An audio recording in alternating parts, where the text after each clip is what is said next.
읽으실 말씀은 열왕기상 13장 1절에서 10절까지의 말씀입니다. 열왕기상 13장 1절에서 10절까지의 말씀을 한 목소리로 함께 읽겠습니다. 보라, 그때에 하나님의 사람이 여호와의 말씀으로 말미암아 유다에서부터 베델에 이르니 마침 여로보암이 제단 곁에 서서 분향하는지라. 하나님의 사람이 제단을 향하여 여호와의 말씀으로 외쳐 이르되, 제단아 제단아, 여호와께서 이와 같이 말씀하시기를 다윗의 집에 요시야라 이름하는 아들을 낳으리니 그가 내 위에 분향하는 산당 제사장을 내 위에서 제물로 바칠 것이요 또 사람의 뼈를 내 위에서 사르리라 하셨느니라 하고, 그 날에 그가 징조를 들어 이르되, 이는 여호와께서 말씀하신 징조라. 제단이 갈라지며 그 위에 있는 재가 쏟아지리라 하매, 여로보암 왕이 하나님의 사람이 베델에 있는 제단을 향하여 외쳐 말함을 들을 때에 제단에서 손을 펴며 그를 잡으라 하더라. 그를 향하여 편 손이 말라 다시 거두지 못하며 하나님의 사람이 여호와의 말씀으로 보인 징조대로 제단이 갈라지며 재가 제단에서 쏟아진지라. 왕이 하나님의 사람에게 말하여 이르되, 청하건대 너는 나를 위하여 내 하나님 여호와께 은혜를 구하여 내 손이 다시 성하게 기도하라. 하나님의 사람이 여호와께 은혜를 구하니 왕의 손이 다시 성하여 전과 같은 이때니라. 왕이 하나님의 사람에게 이르되, 나와 함께 집에 가서 쉬라. 내가 내게 예물을 주리라. 하나님의 사람이 왕께 대답하되, 왕께서 왕의 집 절반을 내게 준다 할지라도 나는 왕과 함께 들어가지 아니하고 이곳에서도 떡도 먹지 아니하고 물도 마시지 아니하리니, 이는 곧 여호와의 말씀이 내게 명령하여 이르시기를 떡도 먹지 말고 물도 마시지 말고 왔던 길로 되돌아가지 말라 하셨음이니이다 하고, 이에 다른 길로 가고 자기가 베델에 오던 길로 되돌아가지 아니하니라. 아멘.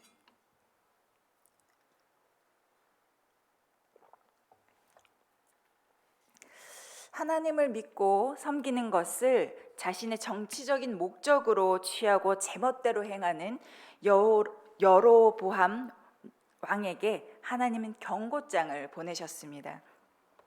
하나님의 말씀을 전해줄 사람을 하나님 없는, 하나님을 위한 제사를 지내는 그곳에 가게 하셨습니다. 한창 분위기가 고조된 이 베델 산당의 제단 곁에서 여로보암에게 하나님의 살아계심과 그들의 무지함, 그리고 그들의 죄악을 드러내십니다. 현재 이 악독이 행해지는 이곳이 요시야 왕에 의해서 이 제단 위에 제사장들이 불살라질 것이라는 세세한 예언의 말씀이 선포되었습니다. 이 예언은 300년 후에 북이스라엘이 멸망한 후 남유다의 요시야 왕에 의해서 성취가 됩니다. 이름도 알려지지 않은 하나님께 순종하는 한 사람을 하나님은 그 큰 무리 앞에 보내셔서 하나님의 뜻을 선포하게 하시며, 그들의 눈앞에서 이 헛된 제사가 얼마나 하나님이 분노하시는지 그 분노를 여실히 드러내게 하십니다. 여로보암은 자신의 권력으로 하나님의 말씀을 전하는 이 사람을 제지하려 했습니다. 하나님의 권능을 이길 자는 없습니다. 제압하려던 이 여로보암의 팔은 오히려 하나님 앞에 제압을 당했고, 하나님의 사람은 선포를 끝까지 마쳤습니다. 하나님께서 치신 여로보암의 팔은 누구도 고칠 수 없었고 그 팔로는 아무것도 할 수 없었습니다. 오직 하나님께 은혜만 구할 뿐입니다. 여로보암 한 사람의 정치적 야욕은 백성으로 하여금 하나님을 떠나는 죄를 범하게 했습니다.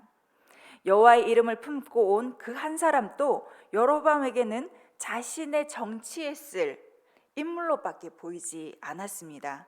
그래서 그를 회유하려 듭니다. 유다에서 받은 하나님의 말씀을 품고 내리달려 베델까지 온 이 한 사람이 눈앞에 재물과 왕의 최측근이 될 수 있다는 이 기회를 자기의 것으로 삼았다면 베델 제단에서의 이 베달 산당에서의 이 제단을 가르셨던 하나님의 분노는 아마 웃음거리가 되고 말았을 겁니다. 하나님은 우리의 악함을 너무도 잘 아시는 분입니다. 우리가 언제든지 내가 중심이고 하나님의 중심이 아닐 수 있는 기회가 있다면 언제든지 돌아설 수 있다는 사실을 하나님은 너무도 잘 아시지요. 그래서 이 한 사람에게 베델에서 왕과 함께 하지도 말고 먹고 마시지도 말고 여호와의 명령을 따라 갔던 길로도 돌아오지 말고 다른 길을 선택해서 돌아오라 라고 명령하십니다. 이 한 사람은 하나님이 자신에게 말씀하신 그 말씀을 따라 그 사명처럼 올 때도 돌아갈 때처럼 하나님 말씀에 순종하여 돌아갑니다. 물론 우리는 이 한 사람이 어떻게 되는지는 그 뒷장에서 알 수 있지요. 그런데 그에 대하여 그가 행한 일이 참 큰데도 불구하고 이름이 나오지 않습니다. 왕들의 시대의 거짓 선지자들도 이름이 성경에 쓰여 있는데 이 한 사람은 하나님의 사람이라고 불려집니다. 찬양의 가사처럼 하나님을 따른다는 것은 이름 없이 빚도 없이 이유 없는 순종을 해야 할 때도 있습니다. 하나님이 주신 마음이 뜨겁게 달아오를 때, 하나님의 분노를 함께 느낄 때, 하나님의 아픔을 함께 느낄 때, 하나님이 행할 길을 보여주시는 길을 따라 나서는 사람, 하나님의 사람으로 살 수 있는, 그리고 하나님이 자신의 일에 동참시키는 사람입니다. 뜨거운 마음은 참 가지기 쉽습니다. 찬양을 할 때도 뜨거운 마음은 울컥 올라오죠.